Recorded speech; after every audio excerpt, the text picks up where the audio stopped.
મિત્રો, આપણું ગુજરાત માત્ર વેપારમાં જ નહીં પણ કલા, સંસ્કૃતિ અને સંગીતમાં પણ સમૃદ્ધ છે. કાઠિયાવાડના ડાયરાથી લઈને ઉત્તર ગુજરાતના સનેડા સુધી આપણી ધરતીએ એવા અનમોલ રત્નો આપ્યા છે, જેમણે પોતાના કંઠથી આખી દુનિયાને મંત્રમુગ્ન કરી દીધા. આજે ભલે આ કલાકારો આપણી વચ્ચે શારીરિક રીતે હાજર નથી, પણ તેમના ગીતો અને ભજનો આજે પણ કરોડો ગુજરાતીઓના દિલમાં જીવે છે. આજના વિડીયોમાં આપણે વાત કરીશું ગુજરાતના એવા 5 મહાન લોક કલાકારો વિશે, જેઓ કલા જગતને રડતી મૂકીને વિદાય લઈ ચૂક્યા છે. વિડીયોના અંત સુધી બન્યા રહેજો. આ યાદીમાં પહેલું નામ છે પદ્મશ્રી દિવાળીબેન ભીલનું. અમરેલીના દલખાણિયા ગામમાં જન્મેલા દિવાળીબેને ક્યારેય સંગીતની કોઈ પદ્ધતિસરની તાલીમ નહોતી લીધી. જૂનાગઢના વણઝારી ચોકમાં નવરાત્રી દરમિયાન ગીતો ગાતા લોકગાયક હેમુ ગઢવીની નજર તેમના પર પડી અને તેમનો અવાજ આકાશવાણી સુધી પહોંચ્યો. પાપ તારુ પ્રકાશ જાડેજા અને સોના વાટકડી રે જેવા ગીતો અપાવનાર આ ગાયિકાને વર્ષ 1990માં ભારત સરકાર દ્વારા પદ્મશ્રી એવોર્ડ મળ્યો હતો. અવસાન.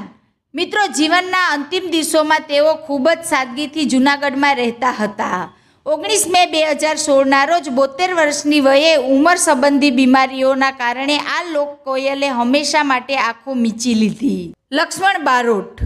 ભજન સંતવાણીના બેતાજ બાદશાહ.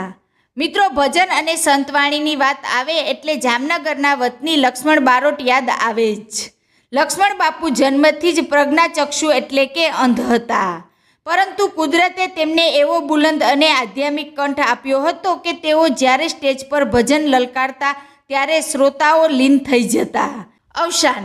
મિત્રો, ગુજરાતના આ પરમ ભજનીકે 4 સપ્ટેમ્બર 2023ના રોજ વહેલી સવારે 80 વર્ષની ઉંમરે ઝઘડિયાના આશ્રમ ખાતે અંતિમ શ્વાસ લીધા. તેમના જવાથી ભજન જગતનો એક મોટો સૂર આથમી ગયો. મણિરાજ બારોટ.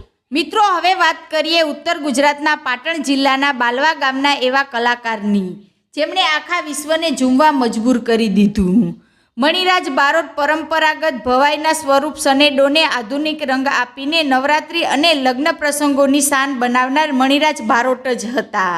મિત્રો, કલા જગતને સૌથી મોટો આંચકો ત્યારે લાગ્યો જ્યારે 30 સપ્ટેમ્બર 2006ના રોજ નવરાત્રિના દિવસોમાં રાજકોટમાં નજીક એક સ્ટેજ પ્રોગ્રામ પૂરો કર્યા બાદ માત્ર 42 વર્ષની નાની ઉંમરે હાર્ટ એટેકના કારણે તેમનું અચાનક અવસાન થયું. એક હસતો રમતો કલાકાર સ્ટેજ પરથી સીધો ભગવાનના ચરણોમાં ચાલ્યો ગયો. મીના પટેલ. પ્રભાતિયાના મધુર અવાજ. મિત્રો, ગુજરાતી ઘરોમાં જેમના પ્રભાતિયા સાંભળીને સવાર પડતી એવા મીના પટેલ મૂળ અમરેલીના વતની હતા. કલા ક્ષેત્રે યોગદાન બદલ ગુજરાત સરકારે તેમને ગૌરવ પુરસ્કાર આપ્યો હતો. તેઓ લગ્ન ગીતો, લોકગીતો અને ફિલ્મી ગીતો માટે જાણીતા હતા અને જીવનના છેલ્લા વર્ષમાં ઓસ્ટ્રેલિયા સ્થાયી થયા હતા. મિત્રો, ઓસ્ટ્રેલિયામાં રહેતા મીનાબેનનું 25 જાન્યુઆરી 2019ના રોજ માત્ર 56 વર્ષની વયે ટૂંકી બીમારી બાદ નિધન થયું હતું. આટલી નાની ઉંમરે તેમની વિદાય સંગીત જગત માટે મોટી ખોટ હતી. પ્રભાત બારોટ. અને આ કડીના 5મા કલાકાર એટલે કાઠિયાવાડી દેશી શૈલીના ગાયક પ્રભાત બારોટ. મોરબીની વાણિયાર મચ્છું પાણી જાય જેવા લોકપ્રિય ગીતોને પોતાના ગામઠી અને મીઠા અવાજમાં ઢાળીને તેમણે રાસ ગરબાની ધૂમ મચાવી હતી.